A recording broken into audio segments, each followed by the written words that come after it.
guys, welcome back to the channel. Hope you're good. I'm starting a new series, so bodybuilding / weight training, but with a limited amount of equipment. So if you train at a CrossFit box, you're a weightlifter or you're a powerlifter, and you only have barbells and dumbbells, but you don't have resistance machines, I'm going to show you how I incorporate bodybuilding style training in a CrossFit box that you can implement to your training and explain why I do certain things in certain ways. So I hope you guys find a lot of the information useful and you can implement it into your training. Let's go. Okay guys, so we are going to start with push-ups. Now, before we even get to push-ups, make sure you guys spend at least 5 to 10 minutes doing some shoulder mobility before you start training. So have a look at my video. I'll try and put the link to my YouTube video for some of the upper body mobilities you can apply, or my Instagram video. So yeah, the aim of the push-ups is to do about 50 reps. That's right, 50. No half rep in these. I'm talking full solid reps all the way down to the floor and back up. Now just watch how my elbows are slightly closer to my body and not aligned with my delts. This puts less pressure on delts and focuses on chest.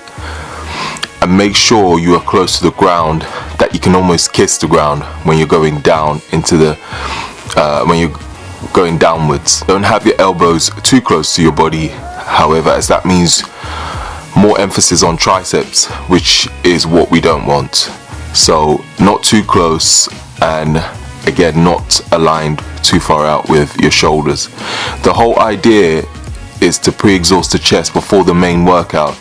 I've always done this before training chest. I usually do press-ups or cable flies. I find that it's the triceps and shoulders that fatigue before your chest, so before your chest when training. However, pre-exhausting the chest means it will fatigue equally.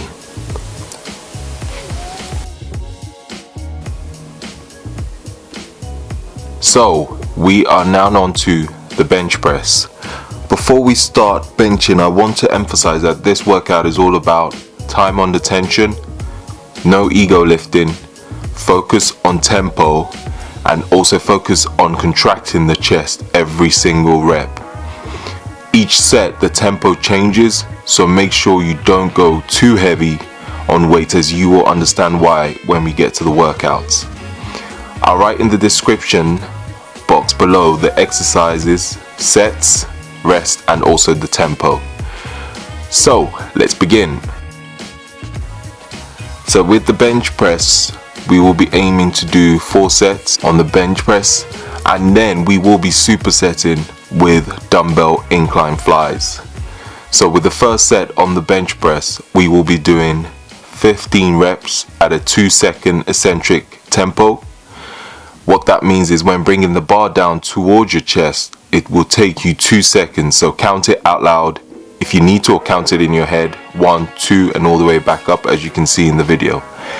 And then after 15 reps, we will be supersetting with dumbbell flies with a 2-second eccentric and a 1 to 2 second squeeze of the dumbbells at the top of the movement. Again, as you can see in the video, with the dumbbell flies, we will be doing 12 reps on all 4 sets. So you'll be supersetting every time you do a bench press.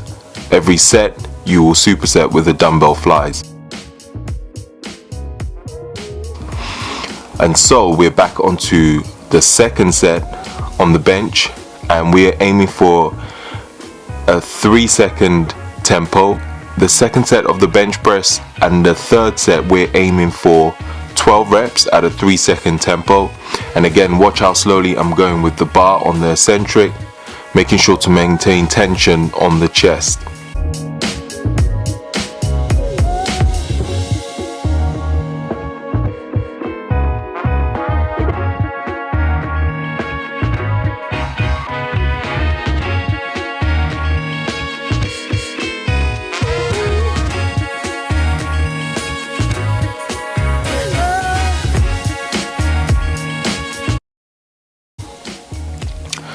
With the fourth set, we will be doing 10 reps at a 5-second tempo. Now remember, I told you about not going too crazy with the weights. Now with a 5 second, yes, 5 seconds, that makes it a lot more challenging. So some of you are probably wondering why am I going so slow on the eccentric? Well, the longer we can keep the muscle under tension, the more muscle fibers we're recruiting to assist the movement, which leads to hypertrophy.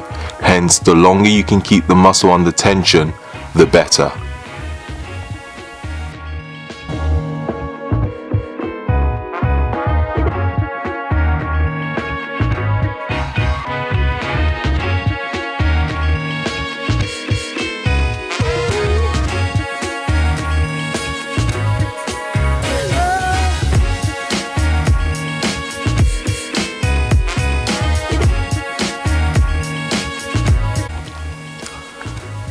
Now we're on to third exercise, which will be the pyramid dumbbell press, flat bench superset with dumbbell twist flies. I know that sounds weird, but I will explain that in the video. So we'll start with the pyramid press. I have always done the pyramid press because it puts less strain on my delts and also allows me to fully contract my chest at the top of the movement. Make sure to keep the elbows at a slight angle and not aligned with your delts. We are aiming for a 2-second eccentric and I would say 1 to 2 second hold at the top of the movement. Make sure, as you can see in the video, to focus on squeezing both dumbbells together. As you can see, my chest fully contracts when I do that. So when you come down and you go up again, squeeze the dumbbells for 2 seconds. Why squeezing the dumbbells? Well, if you squeeze the dumbbells, that automatically contracts your chest, so you don't have to actually focus on your chest when you're at the top of the movement.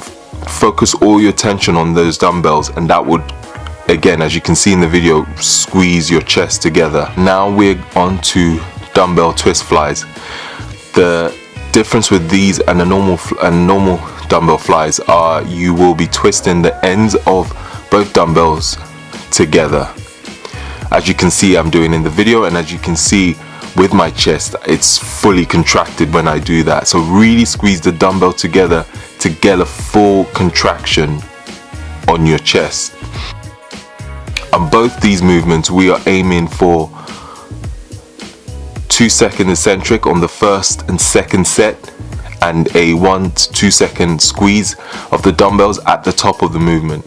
So at the top of the movement, you want to hold it for 1 to 2 seconds, and then when you going back down into the eccentric phase, you want to take about 2 seconds. And then when you get to the third set, you want to take a 3-second eccentric and a 1 to 2 second squeeze at the top.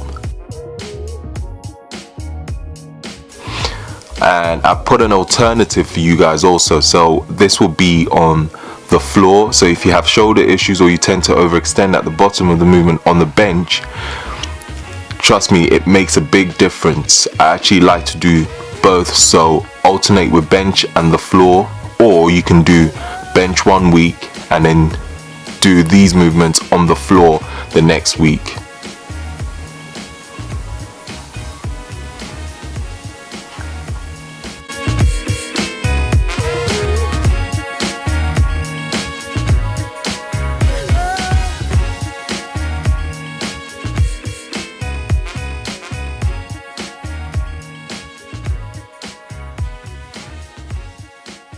And the next exercise we'll be doing ring press ups, supersetting with bench dumbbell close grip press. Now with the ring press ups, again, the same principles with normal press ups. Elbows, bring your elbows in close to the body but not too close. So, but you don't also want it to be too wide, so it shouldn't be aligned with your shoulders. Aiming for a 2-second eccentric and push back up as quick as you can. These are tough but really good for also working on stability, so expect it to feel strange at first, and you will probably shake a little bit when you start doing this, but you will get used to it eventually. And also, to make it slightly more difficult, I have given you a second version, which is feet elevated with a bench, or you can use a box. If you don't have rings where you train, putting 2 benches or 2 boxes close together does the trick. It won't be as hard as using rings, but still better than nothing.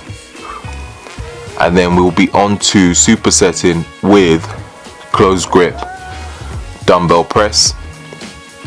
Now this is another one where some of you might not know how it works, but I'm going to explain to you what to do. So hold the dumbbells, as you can see in the video, close together over your chest, elbows close at all times. So now this one, you're going to have your elbows really close to your body when you bring the weight dumbbells down. Again, we're going to aim for 2-second eccentric. Hold for about a second at the top of the movement. Remember, just like the dumbbell pyramid press, rather than trying to squeeze your chest at the top of the movement, squeeze the dumbbell together as hard as you can. Like I always say, squeeze the hell out of it like it owes you money, literally. Aim for about 3 sets on both the press ups on the rings and the dumbbell close grip press. Keep the rest pretty short, so I will aim for 40-second rest.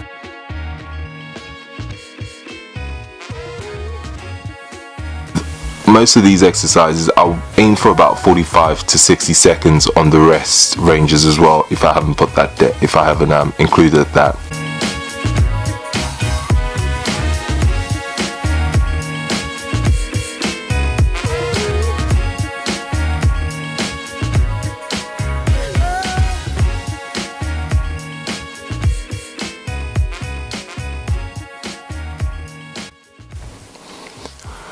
On the 5th and final workout, we're going to do some decline push-ups. I know what you guys are thinking, this dude loves push-ups. And yes, I do. This time we'll be finishing with, again, a decline push-up on a 30-inch box. So we're aiming for 50 push-ups again. However, we'll be breaking it down by 5 sets times 10 reps. Few things. Keep the rest short between each set, so about 20 seconds, no more. And also, like I said in the first push-up, make sure you can almost kiss the floor. But if, like me, your chest is twice the size, towards the end of a workout, make sure your chest touches the floor, because that's more likely to touch the floor before your face gets anywhere near the floor. So with the first set, we're aiming for 2-second eccentric, so 1, 2 down and push up. The second set, we're aiming for 3-second eccentric. The third set, we're aiming for 4-second eccentric, so 1, 2, 3, 4, push up as quick as you can. The fourth one, we're aiming for 5 seconds, and then on the 5th and final one, we're aiming to go as quick as you can.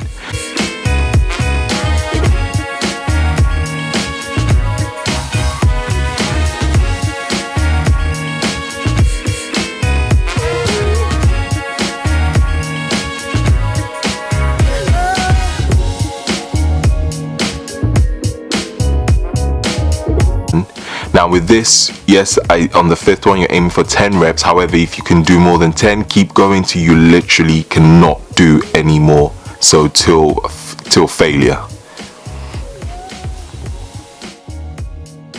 Well, everyone, hope you found this video helpful, and hopefully you can implement this into your training. My goal is to bring you workouts that everyone from all different fitness backgrounds can do, even with limited equipment. Don't forget to please leave a thumbs up if you enjoyed the video, and leave a comment if you have any questions. Thank you for watching, and hopefully get the next training video out to you soon.